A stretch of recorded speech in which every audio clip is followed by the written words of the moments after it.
Hello guys, meron lang po gustong i-share. Gusto ko lang po sagutin itong pahayag ng isang member ng Adventist na kung saan ay pinararatangan tayo na mali daw yung ating naging desisyon na tayo ay umalis sa INC. Respeto sa Iglesia ni Cristo. Hindi naman talaga kayo yung itatapi ko dito, pero meron lamang nagmamagaling po dito sa social media at ginagamit yung kanyang paniniwala, yung kanyang relihiyon para umatake sa akin at sa inyo. So magkaganon pa man, sasagutin ko po itong pahayag niya. Sabi niya kasi, hindi ka na sana umalis sa INC dahil yung pinuntahan mo ganun pa rin. Sunday keeper, eat all you can. Simple, walang batas na sinusunod. So yung objection niya dito, sinasabi niya na pareho lang sa INC, na ang INC di humano ay sa Sunday keeper, yung nilipatan ko daw ay Sunday keeper din. Eat all you can, ibig sabihin walang bawal kainin, lahat pwedeng kainin, kahit hindi pagkain.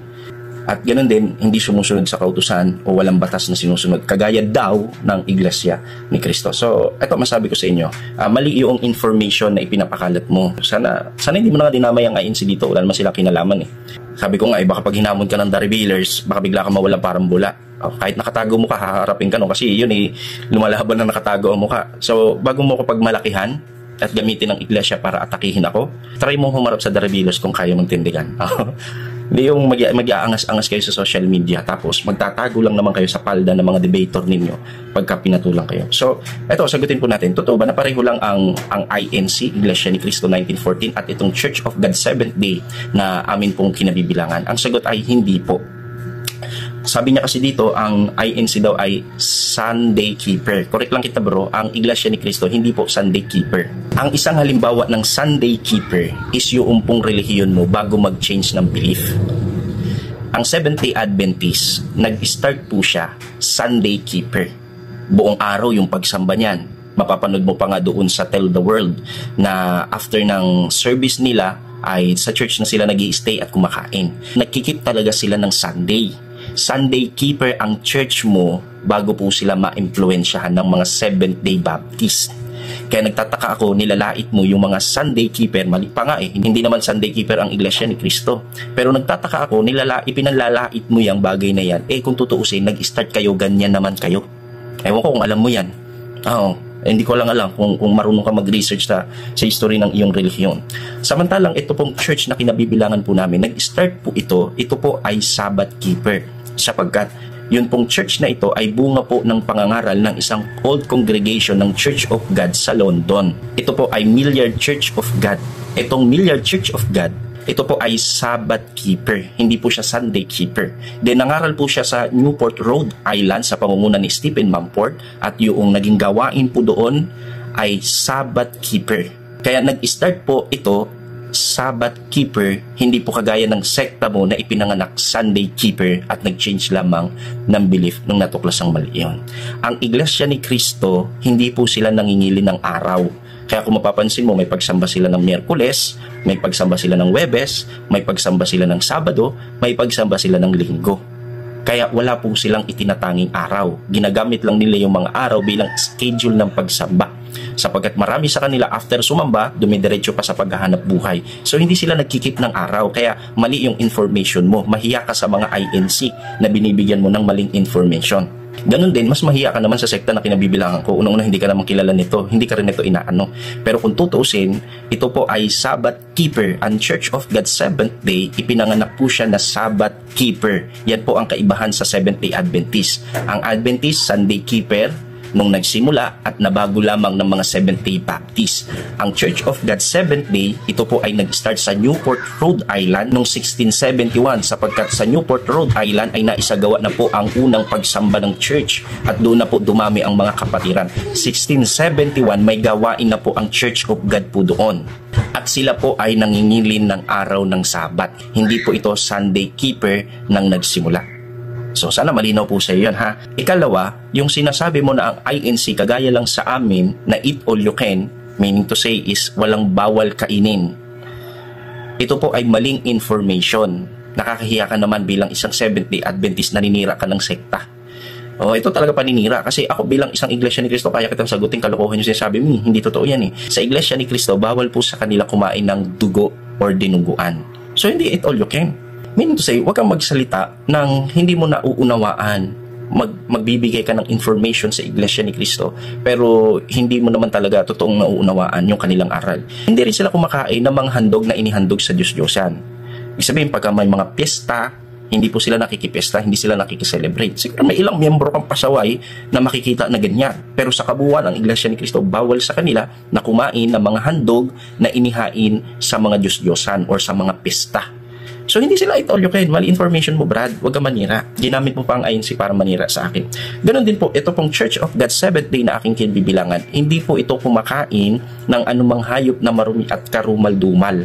In fact, nag-start ang church mo pork eater. Ang mga pioneer, mga pork eater po sila.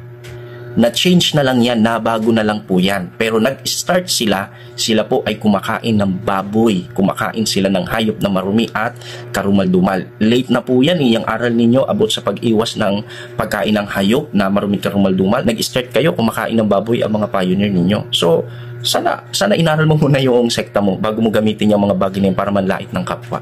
Kasi hindi tama na nagbibintang ka como may sama ka lang ng loob sa akin dahil umalis ako dyan. Hindi naman tama, hindi man turo ng Adventist yun.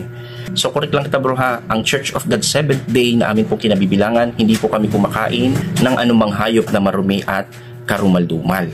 Bawal po yan sa amin. In fact, nauna po kaming nagkaroon ng ganyang pagtuturo. Sapagkat 1671 pa lamang, nag-i-start na po ang gawain sa Newport, Rhode Island hanggang nakarating po ito sa Salem, West Virginia at magpahanggang ngayon, andun po ang headquarters ng Church of God Seventh Day.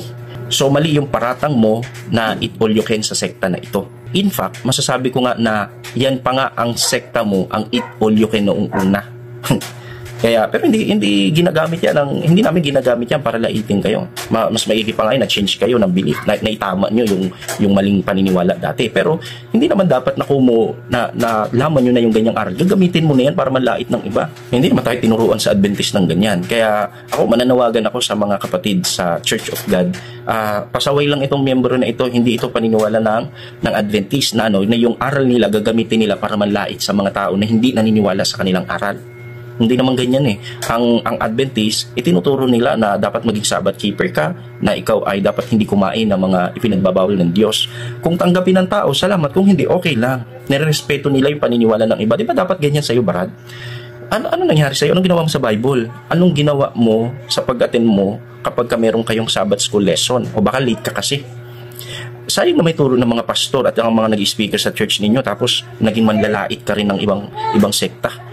Hindi dapat ganyan.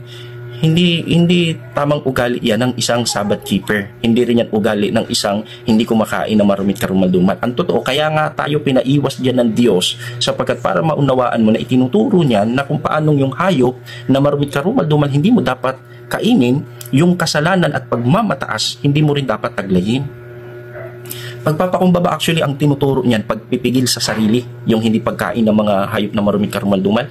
Tinuturoan kanya na maging mapagpigil sa anumang karumihan o kasamaan ng mundong ito. Pero tataka ako, hindi ka kumakain ng baboy pero kababuyan naman yung lumalabas sa bibig mo. Hindi dapat ganun, Brad, ha? Hindi dapat ganun. Wala daw sinusunod na batas. Ang Iglesia ni Cristo, sinusunod nila yung Siyam sa Ten Commandments. Ang hindi nila sinusunod doon is yung Sabat. So technically, may kautusan ang Iglesia ni Cristo. So, hindi tama na na gagamitin mo yung INC tapos magbibigay ka ng false information. Ganoon din po, ito pong Church of God Seventh Day, ito po para sa kaalaman mo, ito po ay commandment keeper. Ito po ay nag-iingat ng Ten Commandments. Kaya nga po ito ay Sabbath keeper. At when it comes pagsunod sa Ten Commandments, mas nasusunod ito ng Church of God. Bakit? Sa First Commandments, hindi pa Trinitarian yung Diyos doon. Ang Diyos doon ay one true God believers. OTG yung Diyos doon. Hindi naman tatlong persona yung nakausap ni Moises. Hindi rin naman yung si Yesu Cristo. Ang nakausap ni Moises, ito po ay nagpakilala sa kanyang Hebrew name na YHWH na isinasalin sa atin bilang Yahweh or Jehovah. Si Yahweh sa Bible, siya po yung kataas-taasan sa buong lupa. Si Yesu Cristo, anak ng kataas-taasan. So hindi si Kristo yung nakausap ni Moises. At mababasa natin sa Hebreo na yung Diyos na nagsusugo sa mga propeta, ito po sa huling araw ay nagsugo sa kanyang anak. Meaning to say, yung tunay na Diyos, meron pong anak na isinugo sa huling araw. So hindi yung si Kristo yan. Hindi yung si Kristo yung Diyos na nagsugo o nakausap ng mga propeta. Maliwanag, ito po ang Diyos Ama. So kung pag-uusapan is pagsunod sa kautusan ng Diyos, mas nasusunod ito ng Church of God Seventh Day kaysa sa sekta mo. Bakit? Ang sekta mo, Sabbath keeper nga, pero Trinitarian naman. At sa pagiging Trinitarian mo, sinuway mo na yung unang 4 na utos. Dahil yung unang 4 na utos, para yan sa tunay na Diyos eh. Ang problema, inilaan mo sa 3 persona ng kadyusan. Mali-mali ho yun. Yung Diyos na nagkaloob ng Sabat, hindi po siya Trinitarian. Hindi po siya Trinitarian. Siya po ay nag-iisa lamang. Ito po yung Diyos Ama. Yung Diyos na nagsabing huwag kang magkakaroon ng ibang Diyos sa harap ko, siya po ang Diyos Ama. Siya po si Yahweh. Hindi po siya si Jesucristo, ni hindi siya yung 3 persona ng Trinidad. Yung nagsabing huwag mong babanggitin ang pangalan ng Diyos sa walang kabuluhan. Huwag kang gagawa para sa iyo ng larawang inanyuan. Ang Diyos na nagsasalita po diyan at nakipag-usap kay Moises, yan po ang Diyos Ama o si Yahweh. Hindi po siya si Jesus, hindi rin po siya Trinitarian. So maliwanag, kung pag-uusapan is pagsunod sa batas o kautusan, mas nasusunod po ito ng Church of God Seventh Day kaysa po sa kinabibilangan mo. Siyempre, respeto sa Seventh Day Adventist. Ako, nagbigay lang ng comparison between kautusan at yung kautusan na sinusunod namin. Bakit? Kasi itong miyembro ninyo, ginagamit yung pagiging commandment keeper ninyo para malait sa ibang sekta. Hindi na naman tama yun. So, kung ikukumpara natin yung kautusan sa Bible at yung kautusan na sinusunod ninyo, makikita nyo na hindi nyo talaga nasusunod ang kautusan. Nilalabag nyo pa ang kautusan. Kaya nga pagbabayaran nyo yan pagdating ng panahon sa Panginoon Diyos. Bakit? Sasamba ka, kumikilala ka sa Diyos na hindi naman Diyos na itinuturo ng Biblia. Yung Diyos na itinuturo ng Biblia, hindi po siya 3 persona. Kaya po ito pong Church of God Seventh Day, hindi po ito Trinitarian. Ito po ay one true God believers. So sa kanyang objection na sana hindi na daw ako umalis sa INC, hindi, tama yung pag-alis ko sa INC dahil meron akong makatwirang dahilan. Unang-una si Felix Manalo, batay sa aking pag-aaral sa Bible, hindi po siya sugo ng Diyos o hindi po siya anghel sa Apokalipsis 7:2-3. At least ako may patunay. Hindi kagaya mo, nanlalait ka lang pero wala ka namang ebidensya. Ginamit mo pa yung sekta mo para manlait ng iba o ng iyong kapwa. Sana wag ho ganyan. Baguhin natin yung ating ugali. Kung tunay tayong Adventist, makita man lang kahit sa ating ugali. So tama yung aking pag-alis sa Iglesia ni Cristo. At tama rin po yung aking pag-anib dito po sa Church of God Seventh Day. Sapagkat nung umalis po ako sa Seventh Day Adventist, pinag-aralan ko po yung kautusan. Sabi ko nga, hindi na ako nakasandal nito sa iba't ibang sekta, kundi nakapokus na lang ako sa kautusan. At nakita ko, yung Diyos ng 10 Commandments, ito po ay nag-iisa lang, isang persona, ito yung Diyos Ama. At dapat pa rin ipangilin ang araw ng Sabat.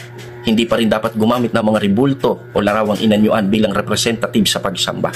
At dapat pa rin pabanalin o igalang ang pangalan ng Diyos. So ito po yung aking naging pag-aaral nung aking pong pinag-aralan ang kautusan ng Diyos o yung 10 Commandments na hindi na po bumabatay sa interpretation ng mga sekta. At nung naipakilala sa akin ang church na ito, nakita ko na yung aking pag-aaral sa kautusan ay pareho po sa paniniwala ng Church of God Seventh Day. Kaya wala hong dahilan para hindi po ako maging kaanib dito.